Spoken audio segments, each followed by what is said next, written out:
Meus irmãos, boa noite. Vamos abrir agora a palavra de Deus na carta aos Hebreus, capítulo 11, dando sequência à nossa série de estudos nessa carta tão impressionante como é a carta aos Hebreus.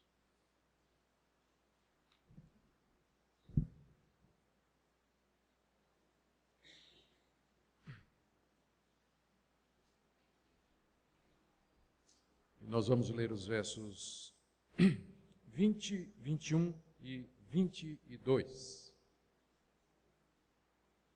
Hebreus 11, de 20 a 22. Pela fé, igualmente, Isaque abençoou a Jacó e a Esaú acerca de coisas que ainda estavam por vir, ou para vir. Pela fé, Jacó, quando estava para morrer, abençoou cada um dos filhos de José, e apoiado sobre a extremidade do seu bordão, adorou.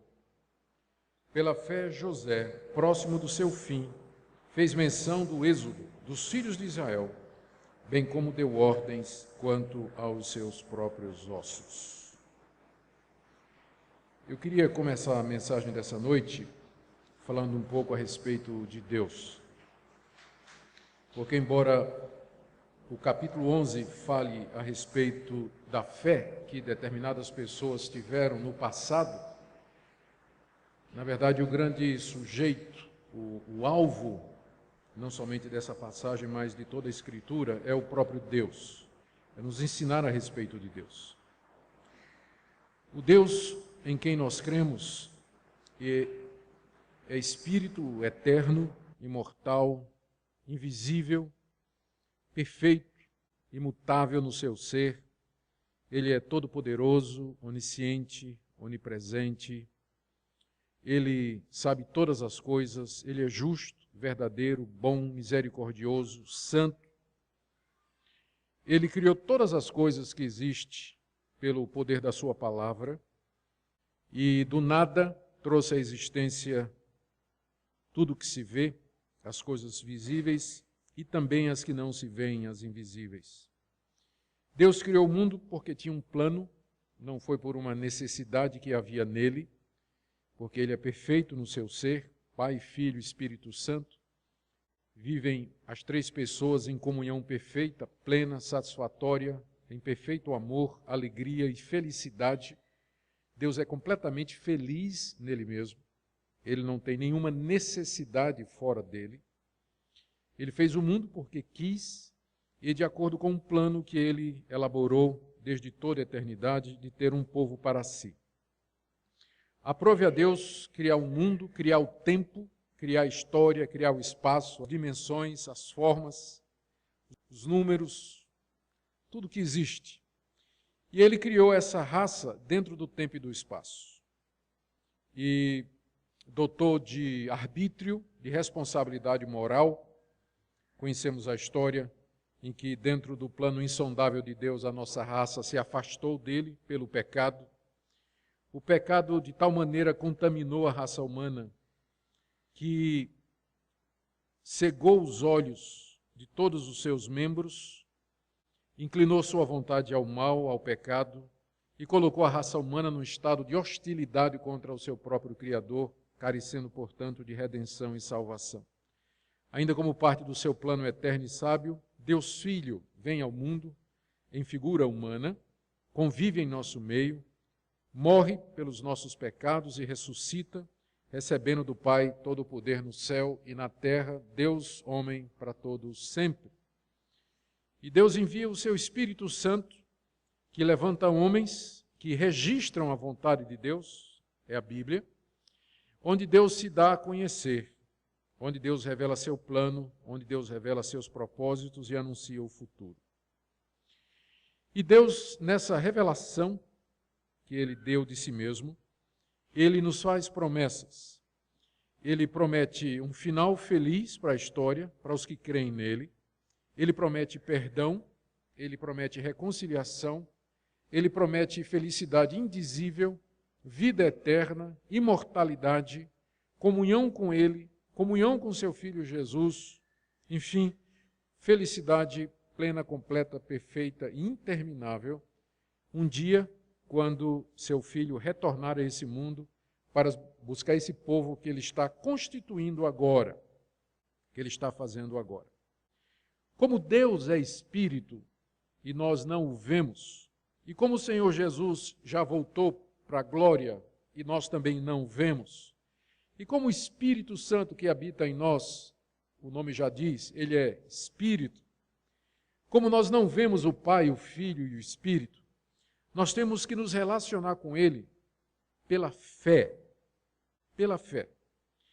A única maneira de nós conhecermos esse Deus, nos relacionarmos com ele, nos apoderarmos de suas promessas, é acreditando naquilo que ele revelou de si mesmo a respeito do mundo, da criação, do seu propósito, do seu plano, do seu alvo e das coisas que ainda vão acontecer. Não há outra maneira. Até mesmo quando Deus se fez homem e andou entre nós, as pessoas que viram Deus na face de Jesus precisavam também crer, porque era difícil acreditar que aquele carpinteiro era o Deus Todo-Poderoso, Criador dos céus e da terra. Até aqueles que andaram com Jesus precisavam crer. Nunca se guiaram completamente pelos sentidos, visão, audição, paladar, olfato e tato. Nunca se guiaram totalmente pelas emoções e pelos sentimentos. Sempre a fé foi o meio, caminho, método pelo qual os seres humanos se relacionaram com esse Deus e chegaram a conhecê-lo, obedecê-lo, servi-lo e a esperar nas suas promessas. A fé, portanto, é definida da Bíblia como a confiança plena nas promessas de Deus, ainda que essas promessas sejam invisíveis, ainda que elas não se cumpriram, ainda que Deus seja intangível, invisível, misterioso, geralmente silencioso. A fé é a confiança de que Ele existe e que Ele vai cumprir tudo o que Ele nos prometeu na pessoa do seu Filho Jesus e que está aqui registrado na Escritura. Por isso que a fé tem um lugar central na Bíblia, porque não há outra maneira de nós entrarmos no mundo espiritual e nos relacionarmos com esse Deus a não ser mediante uma confiança firme naquilo que Ele se revelou. Longe de ser um salto no escuro, como alguém já quis definir, a fé é a firme certeza de que o Deus que criou todas as coisas haverá de cumprir tudo o que Ele prometeu. E que é quase que como se o pudéssemos ver, é quase que como se pudéssemos tocá-lo ou ouvi-lo, tal a certeza e a segurança que essa fé, por vezes, nos traz. O autor dessa carta aos Hebreus estava temendo que um grupo de cristãos, que eram judeus e que haviam se convertido a Jesus, que haviam crido em Jesus como Deus Filho, que haveria de salvá-los, quem escreveu essa carta estava receioso de que a fé desse grupo estava por se perder, diminuir ou ser abandonada por causa das muitas aflições que eles estavam passando. Porque, convenhamos, a fé exige de nós um grande desafio. Porque, como seres humanos criados na história, com corpo e com sentidos e sensações acostumados a saber que uma coisa existe porque nós pegamos, olhamos, sentimos, nós temos que viver com um Deus que a gente não vê, não ouve, não escuta, não toca, não sente, não tem cheiro.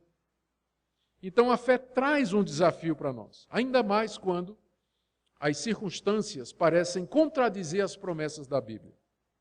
Quando as pessoas começam a sofrer, quando elas começam a ser perseguidas por causa da fé, quando elas começam a enfrentar dificuldades por causa desse Deus, então muitas começam a se questionar se de fato todas estas coisas existem e se elas são verdade.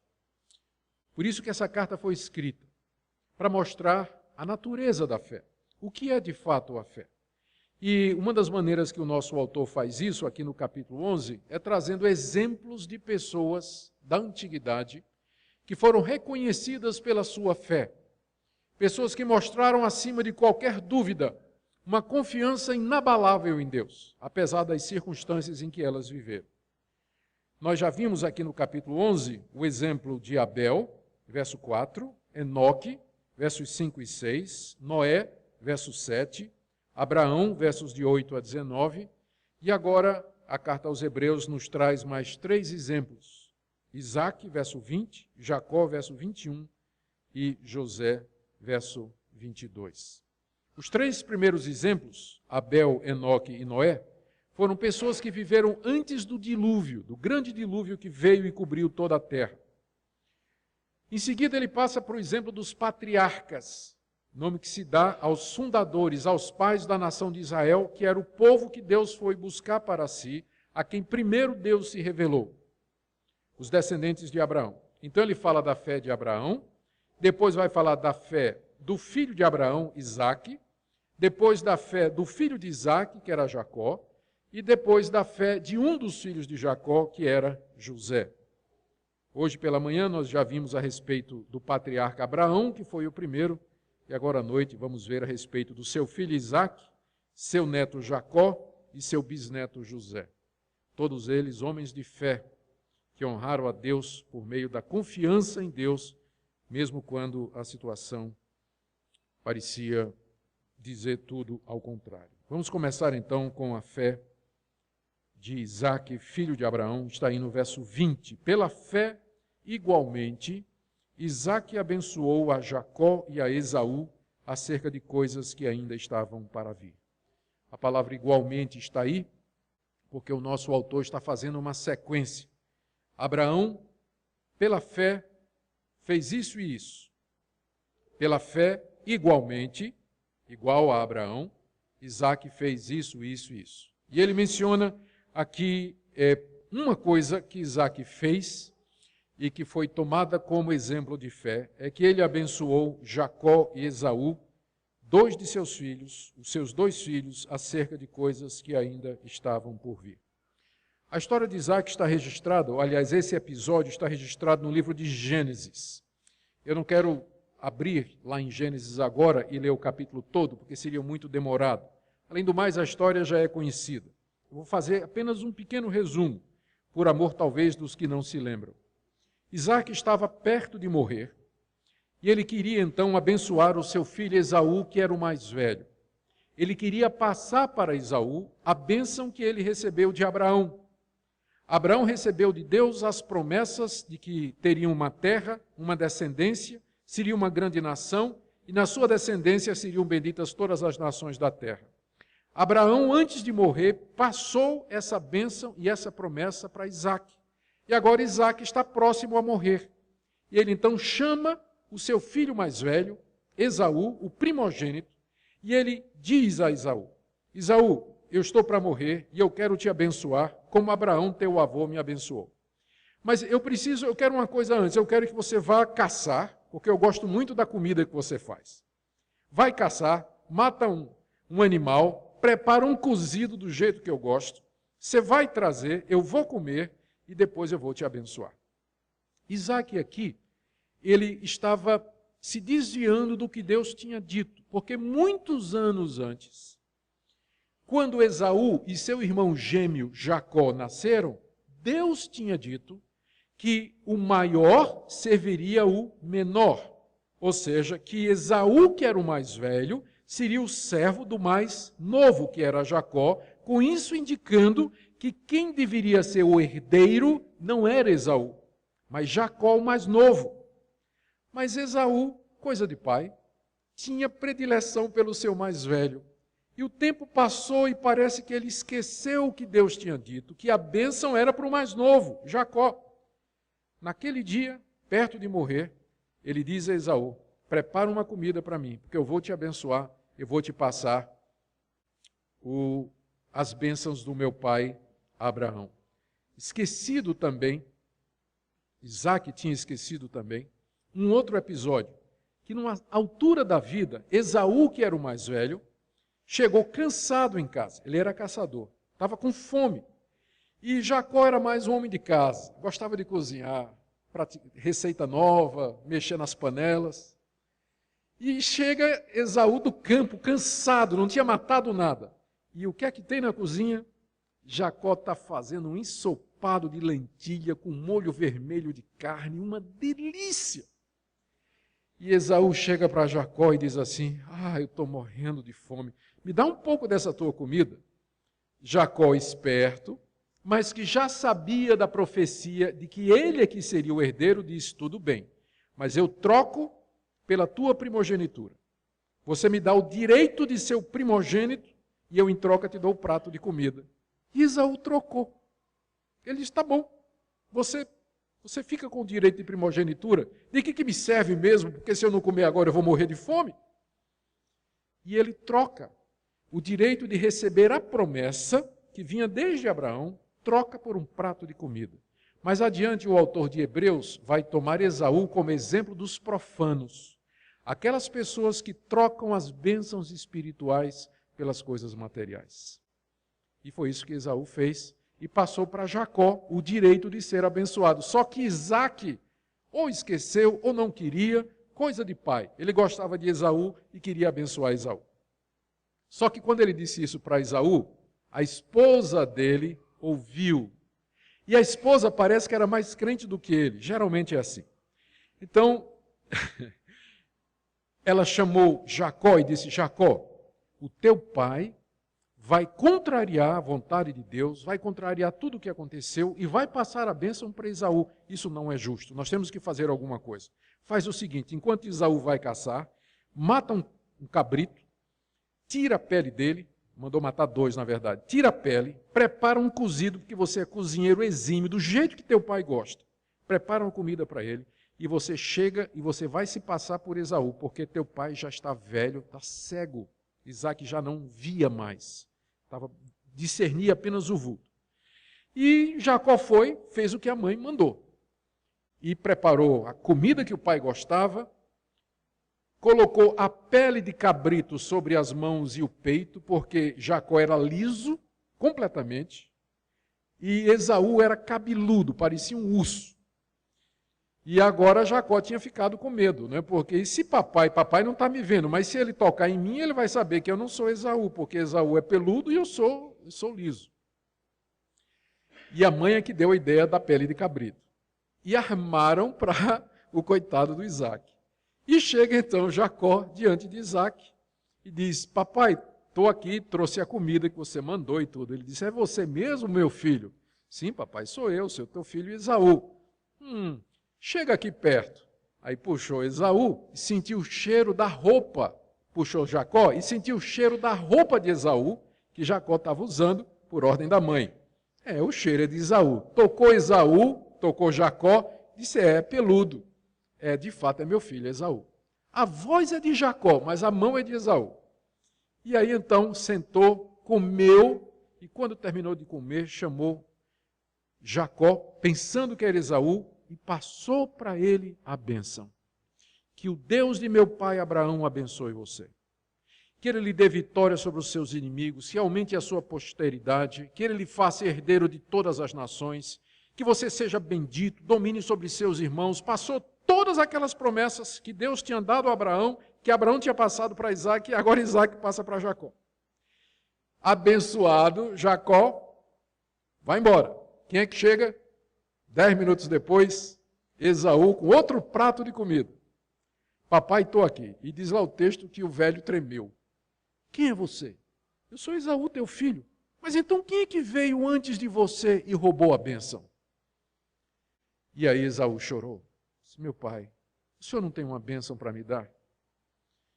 O velho sentou-se e disse, você vai ser como um cabrito montês, vai viver longe dos seus irmãos, mas um dia você vai arrebentar o jugo. Você vai arrebentar o jugo. E abençoou Esaú. Esse episódio aqui, que está contado lá em Gênesis 27, de maneira nenhuma visa justificar o engodo e a mentira de Jacó e da sua mãe com relação ao velho Isaac. Mas é que aqui Deus, na sua soberania e na execução dos seus planos, leva e obriga Jacó a fazer por mal aquilo que ele deveria ter feito por bem, que era abençoar o seu filho mais novo, o herdeiro das promessas. Geralmente Deus age no mundo de maneira misteriosa, mas no final, mesmo através do erro humano, Deus vai realizar o seu plano e o seu propósito. Ele queria que Jacó fosse abençoado, e Jacó foi abençoado, apesar de tudo. Em que consistiu a fé de Isaac? Quando nós lemos aqui o texto, diz, pela fé, Isaac abençoou Jacó e Esaú. Notaram que o autor inverteu a ordem? Porque a ordem era Esaú, que era o mais velho, e Jacó, o mais moço. Mas ele já troca a ordem. O que dá a entender que Isaac, quando entendeu o que tinha acontecido, ele concordou. Porque quando Esaú chegou e disse, meu pai, o Senhor abençoou Isaac e não a mim, Isaac disse, eu o abençoei e abençoado ele será. É como se ali Isaac tivesse de fato crido, tivesse confirmado a promessa de Deus, embora tenha vacilado no início, mas no final ele diz, não, eu já abençoei. E será feito conforme a vontade de Deus. E ao abençoar Jacó, passar para ele as promessas de Deus, Isaac estava falando ainda, diz o texto aí, final do verso 20, estava falando de coisas que estavam por vir. Ele disse a Jacó, pensando que era Esaú, mas disse a Jacó, você vai herdar essa terra, você vai herdar a promessa, de você virá uma multidão numerosa, e o Deus do céu estará com você, e você será abençoado, como Deus me abençoou e abençoou o meu pai Abraão. Pela fé, Isaac abençoou Jacó e Esaú a ser coisas que ainda estavam por vir. O próximo na sequência é o próprio Jacó, no verso 21. Pela fé, Jacó, quando estava para morrer, abençoou cada um dos filhos de José e, apoiado sobre a extremidade do seu bordão, adorou. Esse episódio aqui está registrado em Gênesis 47 e 48. Mais uma vez, não vou ler o capítulo todo, é muito extenso. Em resumo, o que temos é isso. Jacó estava para morrer, muito adoentado, muito fragilizado. Então ele chama seu filho José, que era filho predileto dele, era o filho querido dele, dos 12 que ele tinha tido. E diz, traz os teus 2 filhos, José, que eram Efraim e Manassés. E vem José com os 2. E aí então o velho Jacó abençoa os 2 filhos de José. E passa para os 2 filhos de José a bênção que ele tinha recebido de Isaac. Abraão, Isaac, Jacó e os filhos de José. Passa para eles. E diz que eles haverão de herdar a terra prometida, habitarão nela juntamente com os demais filhos de Jacó. No decorrer do capítulo, ele chama os outros filhos, os irmãos de José, porque Jacó teve 12, José era apenas 1. Ele chama os demais 11 e abençoa um por um, dizendo, você vai ser cabeça de tribo, você vai ser abençoado, você vai herdar a terra. Então, numa sessão especial, ele abençoa 2 netos e os inclui como cabeça de tribo, Efraim e Manassés. E depois ele abençoa todos os seus filhos. E em seguida ele adora a Deus, mesmo na sua fraqueza física, apoiado na ponta do seu cajado, do seu bordão. Em que foi a fé de Jacó? Em que é que se percebe? Porque tem muitos outros episódios na história de Jacó que poderiam ter sido citados como exemplo de um homem de fé. Mas aqui, esse episódio de que, morrendo, Jacó passa a promessa para os seus filhos e netos, foi escolhido por algumas razões. Primeiro, Jacó estava à beira da morte. Ele mal podia se sustentar. Tal a fraqueza física, ele estava apoiado já no seu bordão. E com isso, nós vemos aqui que Jacó creu até o fim. Ele foi fiel até a morte, como também Isaac foi. Segundo, porque ele transmitiu para os seus filhos e netos a mesma bênção que recebeu de Abraão. Ele fez isso porque creu em Deus. Ele não viu aquilo acontecer. Ele não viu a promessa se cumprir. Por isso, mas crendo em Deus, ele a transfere para os seus filhos, pensando, se não aconteceu comigo, quem sabe acontecerá no tempo dos meus filhos, que nós herdaremos essa terra e que nós seremos uma descendência tão numerosa. E a fé de Jacó se percebe, então, nisso aqui, que ele abençoa e transmite aos seus filhos e netos a promessa de Abraão e adora a Deus depois, cansado, ele se inclina sobre o seu bordão e adora a Deus. Por último, a fé do próprio José. Vocês estão notando como vai passando de um para outro e depois eu vou fazer uma aplicação sobre isso. Aqui no verso 22 nós lemos: pela fé José, próximo de seu fim, fez menção do êxodo dos filhos de Israel, bem como deu ordens quanto aos seus próprios ossos. Essa história está em Gênesis 50, é o último capítulo do livro de Gênesis, versos 24 a 25. Em resumo, o que aconteceu foi o seguinte: José estava no Egito com todos os demais irmãos, filhos de Jacó, longe, portanto, da terra prometida. Vários anos tinham se passado desde que aquele episódio com Jacó havia acontecido. Os filhos de Israel foram para o Egito por causa da fome que havia na terra prometida. Só que antes disso, José tinha ido como escravo, vendido e traído pelos seus próprios irmãos. Mas lá no Egito, Deus o abençoou, ele se tornou governador. E trouxe a sua família em tempo de fome, em tempo de crise. Trouxe o seu pai velho, para que morasse ali, pelo menos enquanto a fome passasse. Eles estavam longe da terra prometida. Eles moram no Egito durante um tempo. Jacó morre e finalmente chega a vez de José morrer. E aí ele chama os seus irmãos e faz duas coisas. Primeiro, ele lembra aos seus irmãos a promessa, dizendo: meus irmãos, nós estamos aqui no Egito, mas isso aqui não é nossa terra. A nossa terra é Canaã. Deus prometeu e ele vai cumprir. Então, um dia vocês vão sair daqui, um dia Deus virá e vai tirar vocês daqui e vai levar para a terra prometida, porque ele é fiel. Essa promessa ainda não cumpriu-se, mas Deus é fiel e fará com que ela se cumpra. Ele lembrou-os do êxodo, da necessidade, da saída dos filhos de Israel do Egito. E não só isso, José ainda disse para eles: quando vocês saírem daqui, eu quero que vocês levem os meus ossos. Ele estava para morrer, sabia que ia morrer ali. E ele disse: quando vocês voltarem para a terra prometida, a terra que Deus disse que nos daria, vocês levem os meus ossos e sepultem os meus ossos lá. Tal a confiança que José tinha de que Deus haveria de cumprir a sua promessa. Isso é que é fé. Não é? Isso é que é fé. Essa fé se mostra de várias maneiras. Primeiro, é impressionante que José ainda tivesse fé, porque ele foi traído pelos irmãos, lembra a história? Foi vendido como escravo, foi levado para o Egito, lá foi caluniado como adúltero, foi trancafiado numa prisão, foi esquecido pelas pessoas que ele ajudou e abençoou. José era um desses que tinha tudo para perder a fé em Deus, porque nada deu certo na vida dele. Tudo deu errado na vida de José. Até que um dia Deus mudou sua sorte, por assim dizer. Deus mudou sua história. E José cai nas graças do rei, do faraó, e se torna governador de todo o Egito.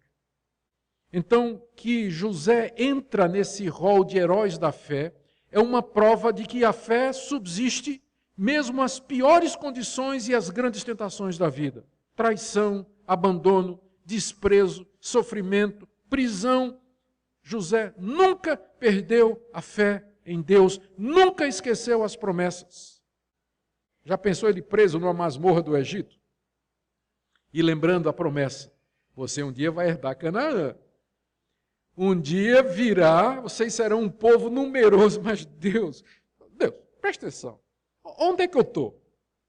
Eu estou numa masmorra aqui no Egito, preso, longe de casa, abandonado, esquecido, escravo, acusado de adultério, de trair o meu patrão com a mulher dele. Ele não perdeu a fé em Deus, mesmo em todas aquelas circunstâncias. Segunda coisa, note aqui, ele creu tanto que Deus haveria de cumprir as suas promessas, que ele deu ordem com relação aos seus ossos. quando eu morrer, quando vocês voltarem para a terra, vocês levam os meus ossos e me sepultam lá. E não que o sepultamento na Palestina fizesse qualquer diferença espiritual, mas eu creio que José queria mostrar o quanto ele cria em Deus e nas suas promessas. E também para mostrar que ele cria na ressurreição dos mortos, que um dia ele haveria de ressuscitar, como Deus havia prometido. Queridos Isaque, Jacó e José, o que nós podemos aprender sobre a fé com esses três heróis da fé? A primeira coisa que chama a atenção é que eles eram homens absolutamente comuns e que passaram por muitas dificuldades. Isaque desfila pelas páginas da Bíblia sem muito brilho. Era uma pessoa muito pacata, muito quieta, pacífica. Não tem o brilho de um Jacó, de um Moisés e de um Abraão. Era caladão, quietão, sabe como é? Pai de família, dirigindo um Monza, tranquilo, sim, bem devagar, 80, ali, tranquilo. Era Isaque, nada especial. A Bíblia conta uma vez que ele vacilou, porque ele imitou um erro do pai. Ele disse que a mulher dele era irmã, com medo de que o pessoal ia matar ele para ficar com ela. Ele cometeu esse pecado. Mas a vida toda, mas era um homem comum. Outro é Jacó. A palavra Jacó significa suplantador. Jacó era de fato um enganador. Ele já nasceu pegado no calcanhar do seu irmão mais velho, né? Já nasceu pegado no calcanhar do irmão mais velho. Enganou o irmão, tirou a primogenitura, enganou o pai, ficou com a primogenitura, enganou Labão, que foi o sogro dele. A vida de Jacó foi tirar vantagem dos outros com a esperteza. Mas era um homem de fé. Era um homem de fé. José foi traído, preso, foi para a prisão, foi caluniado. Já falei da história dele. A primeira coisa que nos impressiona é que esses três homens eram homens comuns, como vocês e como eu. Não havia nada de especial a respeito deles. Nada de especial. O que nos mostra que se eles puderam crer, nós também podemos.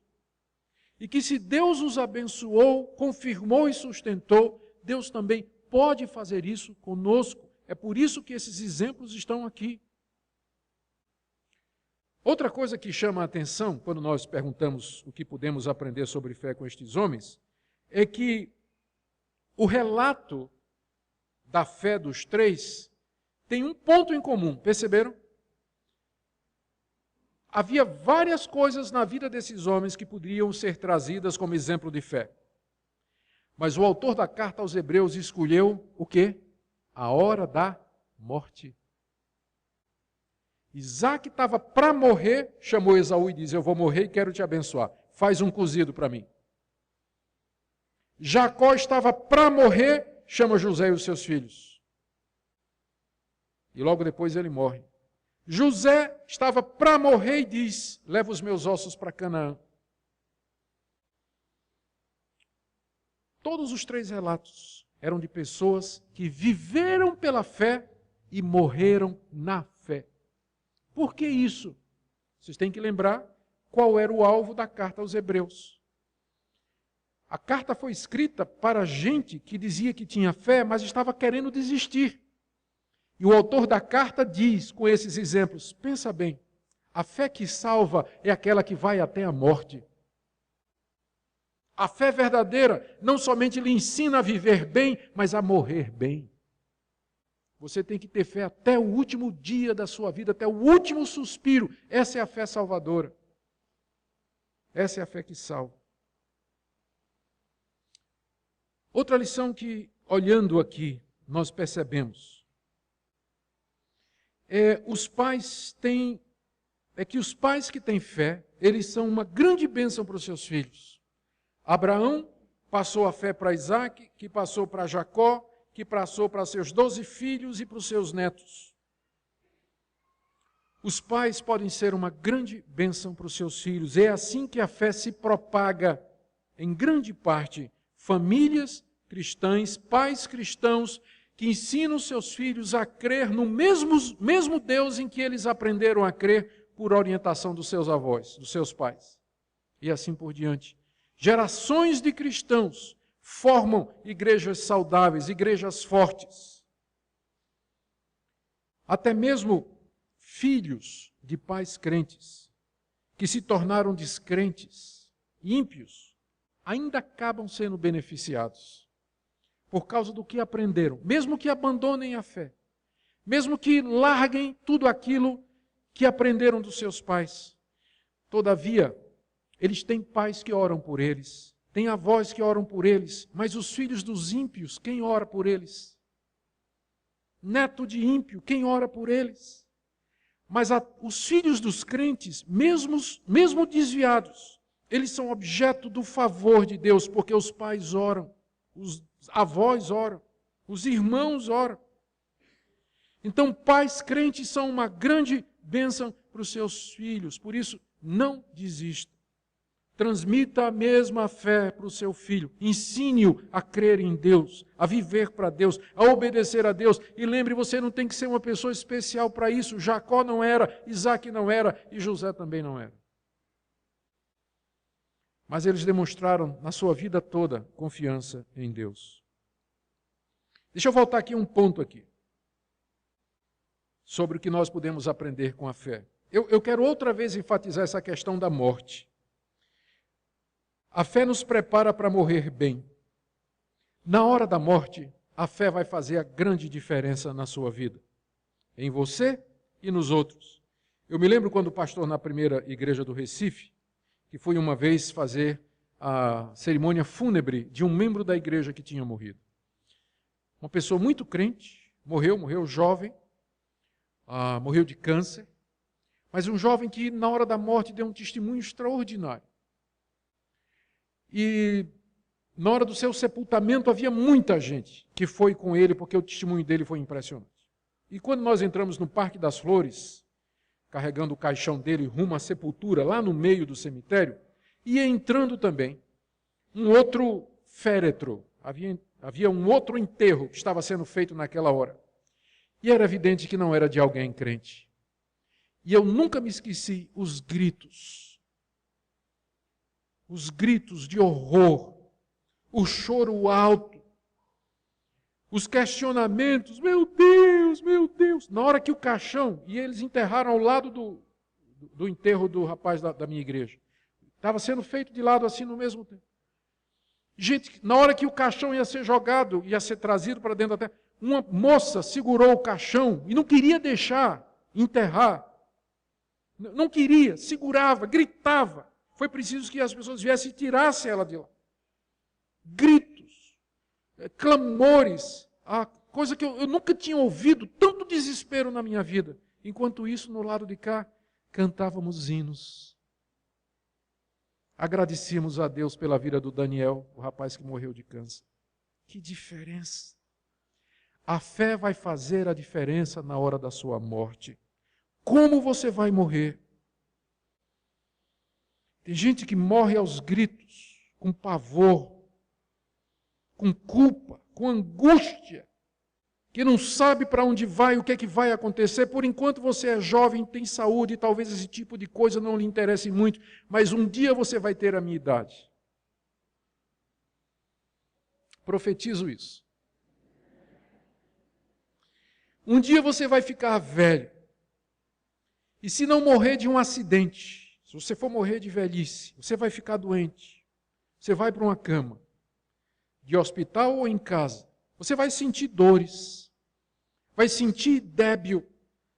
Você vai começar a precisar dos outros. De repente você não vai conseguir mais fazer nada sozinho, vai precisar de gente. E é nessa hora que a confiança em Deus finalmente vai fazer a diferença na sua vida. Mas eu tenho uma estatística que não é muito boa para você. Estatísticas feitas para saber qual a idade média em que as pessoas se convertem ao Evangelho e creem em Jesus, dizem que 85% dos cristãos se converteram entre 8 e 18 anos. Então você tem chance ainda, alguns de vocês. Ainda tem chance. Porque não pense que à medida que vai ficando mais velho, o coração vai ficando mais mole. Não vai, não. Quanto mais o tempo passa, mais o coração vai ficando duro. E quanto mais a incredulidade se apega ao seu coração.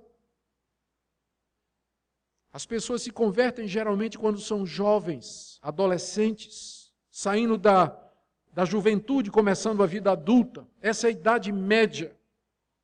Depois que você jogou para trás todas as chances, tudo que você aprendeu, vai ficando velho, vai ficando cada vez mais difícil. E é na hora da morte, talvez, que você vai olhar para trás e vai ver que grande erro você cometeu. Esses 3 homens morreram bem, morreram abençoando, morreram falando de Deus, deixaram exemplo para os seus filhos, foram considerados heróis da fé. Como será a hora da sua morte? O que é que você vai deixar para trás? O que é que vai acontecer com você e com os ao seu redor? Ao seu redor. Termino com algumas aplicações práticas. Primeiro, talvez aqui nessa noite tenha alguém que quer crer em Deus, mas sente o fardo dos seus pecados. A sua consciência lhe diz que você errou, que você pecou, que você fez o que não devia. Eu queria nessa noite lembrar a você de Jacó, o suplantador. Jacó não foi o melhor exemplo de homem santo. Jacó desobedeceu a Deus, Jacó pecou, Jacó vacilou. Mas ele entra na Bíblia como herói da fé, porque apesar das quedas e dos tropeços, ele nunca abandonou a esperança em Deus, a confiança em Deus. Ele sabia no Deus em que ele tinha crido. O Deus de Jacó é o mesmo Deus hoje. E ele pode ter misericórdia de você, ele pode mudar a sua vida. Se você vier a ele hoje à noite dizendo: Deus, se tu aceitaste Jacó, tu podes me aceitar também. Perdoa os meus pecados e me recebe como teu filho. Note que eu não estou pedindo que você aceite a Jesus. Estou dizendo que você peça a Deus para Deus lhe aceitar. Chegue a ele e diga: tenha misericórdia de mim, ó Deus. Perdoe os meus pecados, me receba. Eu quero fazer parte dessa família, dessa geração a quem o Senhor prometeu coisas tão grandiosas. Eu tenho certeza que o Deus que não abandonou Jacó também não vai lhe abandonar. Eu sei que hoje à noite aqui pessoas que estão sofrendo muito, e nesse caso eu queria falar de José. José passou por muita provação. Foi preso, traído, humilhado pelos próprios irmãos, acusado falsamente durante muitos anos. E ele nunca perdeu a confiança em Deus. E ao morrer ele disse: levem os meus ossos e enterrem na terra prometida. Se você está passando por um momento de sofrimento, eu queria que você fosse a Deus e dissesse: ó Deus, tu que sustentaste José, na hora da provação, do sofrimento, da angústia e da dor, sustenta a mim também, toma a minha mão, Salvador. Nessa hora difícil em que eu sinto que eu vou vacilar, segura a minha mão, com tua mão segura bem a minha. Eu não estou pedindo para você segurar a mão de Deus. Estou dizendo que você peça a Deus para segurar a sua mão. Porque se você segurar a mão de Deus, você vai largar. Mas se Ele segurar a sua, você ficará firme. Não é que José segurou na mão de Deus, mas Deus segurou a de José. Por isso ele passou por tudo aquilo. Palavra final para os pais. Continue a abençoar os seus filhos, a orar por eles e com eles. Porque um dia, ainda que ele se desvie da verdade, ele jamais vai esquecer o que ele ouviu. E ele contará com as orações dos seus pais. E o Deus que é todo-poderoso e misericordioso, quem sabe, haverá de um dia atendê-las. Amém? Que Deus nos abençoe.